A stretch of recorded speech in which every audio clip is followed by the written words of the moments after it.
Ave Maria. Something I can't actually remember the name of right now. Hey everybody, I'm okay, and this is Cigar Vlog. So, yeah, about 30 seconds before I started, I kind of realized I don't actually know what the actual name of this Ave Maria is. I figure it's not going to be too much of a big deal. I'll just go ahead and throw that in the description if I actually figure out what actual Ave Maria line this is. But I feel kind of like an idiot right now because I completely spaced out looking at exactly which Ave Maria this is. It's not the Conquista, it's not the Divinia, it's just, as far as I can tell, Ave Maria. So, yeah, we're going to go ahead and roll with it. And hopefully I will successfully manage to discover the name of this mystery cigar before I actually upload this on the channel. I didn't just screw that up. Okay. I'm in kind of a weird setup where I've got my phone in one eye and one eye on the cigar, and it's not really good for depth perception.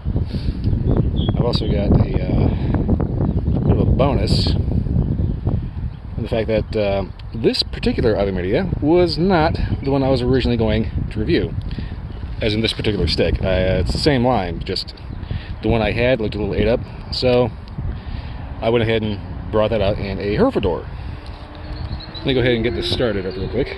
I'll go ahead and cut to another segment where I can take a look at that. We're going to look at this, and we're going to look at that, we're going to look at that over there. We're going to have that nice little breeze blow over my mic, so I have to yell and everybody in the next county over know that I'm making a video.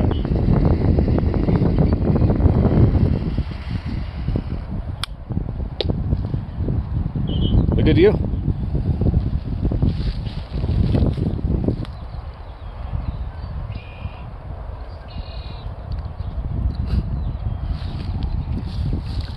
Okay, so straight away, clean tobacco, a little sweet, no spice, very nice. I got hair in my mouth, thank you. Also something kind of toasty marshmallowy.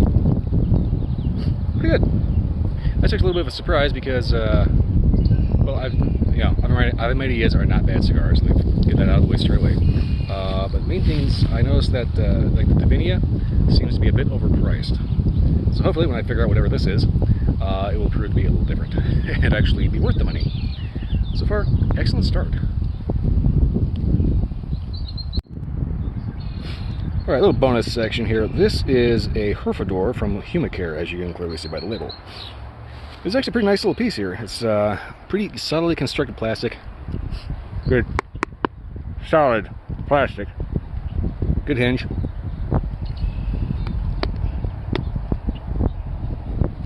As you can see, the clasps on here have a pretty meaty bite to them, and actually positive click. The thing I don't like about it is it's got this little kind of fake humidifier here, but I suppose if you're just going downtown or something like that, and you just need something to keep a little bit of humidity in here, keep in mind, you're not supposed to actually store cigars in this long term. This is just a hard side case with a nice little seal on it. Little gasket up there, little gasket, nice. Just a nice little case to keep things safe, secure, and from getting bejesus beat out of them, instead of just taking a cigar and shoving it in your pocket. Also has a nice little lanyard here, so you can clip this to, say your favorite ruck or whatever, and just have this bouncing around, beating the ass while you're walking down the trail.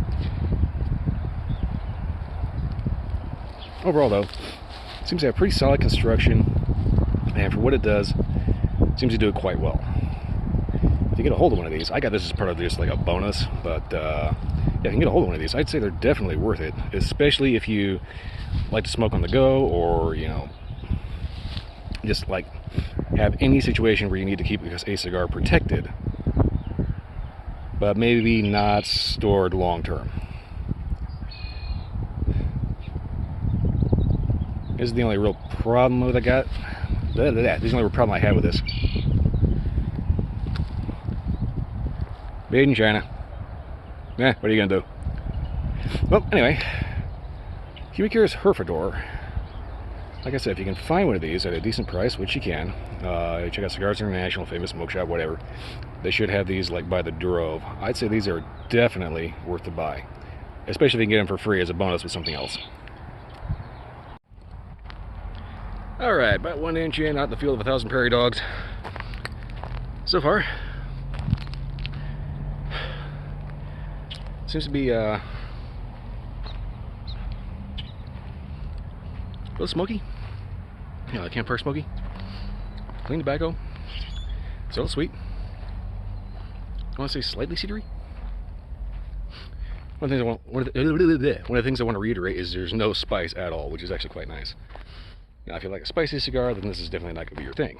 But if there is any kind of creeping spice, it's more on the kind of holiday spice kind of thing. If you can point that out. I say that because every so often I kind of have a puff where it's got a little kind of cinnamon apple kind of thing going on, but you know, obviously without the apple, but you know, it's real subtle. It kind of doesn't really, you know, grab you by the tongue, nowhere near as much as just good quality tobacco.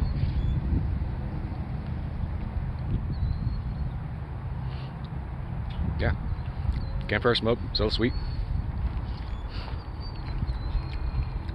A little earthy, not bad. So like I said, I can't actually remember what the name of this is, so I'm just going to go ahead and put that in the description below. My apologies again, because I feel like an idiot. I really do. I always try to make sure I at least know what I'm smoking before I actually get on camera. And I thought I did. Oh well. Oh, by the way, I went ahead and yanked the band because it was on there just nice and loose, so it just came right off. When you have real loose bands like that, that can be a bonus if you don't like having the band on there, but it can also be kind of a bad thing if you like using the band as a little point to hold on to, because you don't like getting tobacco oils over your fingers. There's been a few bands that I've had that are so loose that you're at risk of having the cigar slip out of it while you're smoking it. And occasionally you find the oddball one that is actually just super slippery and just slips out of your fingers in general. It's kind of a weird little note to point out there. But anyway, like I said, there's a thing about putting out, I went ahead and yanked the band, and I pointed that out because there's a thing about cigar etiquette in the bands, believe it or not. Some people think that, you know, you keep it on as long as you can, and some people think that you keep it on only if you're in good company, and it's this weird etiquette mess that I probably do better making that in a separate video. Well, anyway, I'm just kind of rambling at this point because I'm running out of shit to say, because I just feel so weird that I can't remember what the name of this is. Anyway, I'm going to slow this down to the halfway point and hopefully have a little bit more coherent review from there. Just a real fast update here. The ash just kind of fell off a little short, and I'm thinking that's because there's a breeze, and I've been just gesturing like crazy, and you know, I wouldn't take that as a knock against the construction of this. This isn't Ave Maria, so they are definitely constructed well. Just, yeah, be gentle. Okay, I think this looks like a pretty good halfway point, or at least I think it's a halfway point. Anyway, past that first inch, I started noticing a really pronounced, very nice coffee flavor. So, you can probably guess what I'm going to recommend drinking with this. Coffee.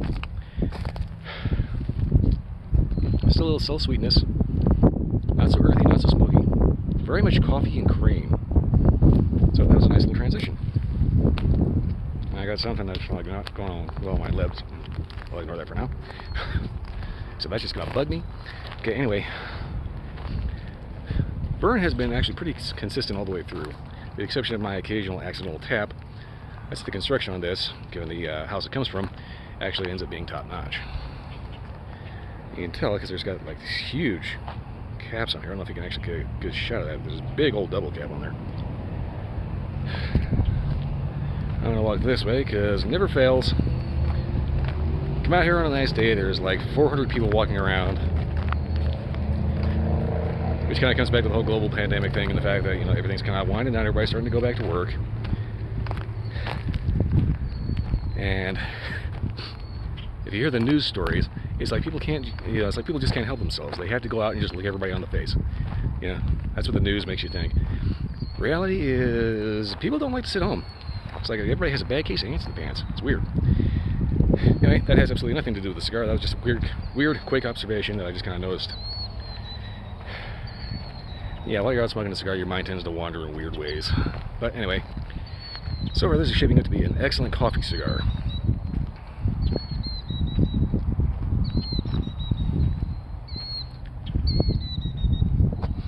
I could also recommend a peaty scotch. There's just enough light smokiness to it that it would probably, I think it would complement that rather nicely. That or something other, some other good bourbon whiskey, something like that, similarly smoky. And we're going to smoke this down to the final bit here and wrap it up from there. Alright, well, I'd say this pretty much classifies as the end, because I'm just about out of space to hold this. So, anyway, flavors were pretty consistently past the midpoint. Good coffee. I want to say there's like a slight savory note that kind of crept in right around towards the end here. Overall, the creamy coffee with a nice, just sweet tobacco start.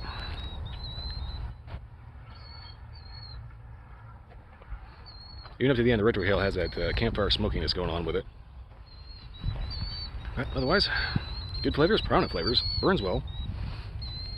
The only real issue, aside from the fact that I don't remember what the name was, is that these are Ave Marias, so these can be a little on the pricey side. As in, like a typical box of Ave Maria, anything will run triple digits, which is a little much. Not gonna lie. Me personally, I don't like spending more than about $60 for a box, if I actually get a box. Well, anyway, there's not much else to say about it. Good cigar. I'd say this one might actually be worth the money, provided, of course, it's not something ridiculously expensive. I'll have to check. Anyway, I'm going to go ahead and wrap this up and look up exactly what the name of this cigar is. That will be in the description below. If it just says I couldn't find anything or just Ave Maria, then just, you know, just go with Ave Maria. Well, another fucked up review later. That's pretty much all I got to say for this. And if you like this video or any other video, like, subscribe, leave me a comment, let me know if you actually know what the name of this is or had a different experience. Or maybe I should actually focus a little bit more when I do my reviews. That's probably a good thing. Also, don't forget to check out my Twitch stream Sundays and Wednesday nights, midnights to 2 a.m. If you can't make the live broadcast, I usually do it for like a week or so afterwards. That said, that's all I got. I'll see you next time.